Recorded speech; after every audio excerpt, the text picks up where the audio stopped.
Magandang umaga, ngayon ba'y araw ng Miyerkules, November 8, 2023. Update po muli sa lagay ng panahon.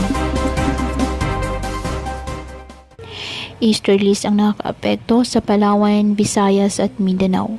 Umiiral naman ang northeast monsoon at nakakaapekto sa extreme northern Luzon. Wala pong bagyo o low pressure area na minomonitor sa loob po ng PAR na maaaring makaapekto sa ating bansa. Ngayong araw, apektado ng easterlies ang Bicol Region, Eastern Visayas at Caraga, kaya asahan ang maulap na halangitan na may kalat-kalat na mga pag-ulan. Habang amihan o northeast monsoon, nakakaapekto naman ngayon sa Batanes.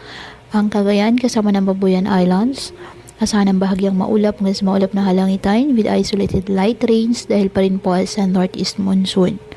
Ang Metro Manila at nalalabing bahagi ng bansa, apektado po ng easterlies at localized thunderstorms.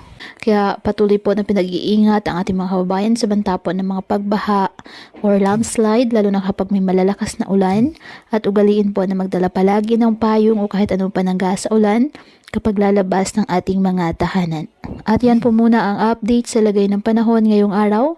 Muli patuloy po tayo na mag-ingat at palaging tandaan, God loves you. Stay safe and God bless.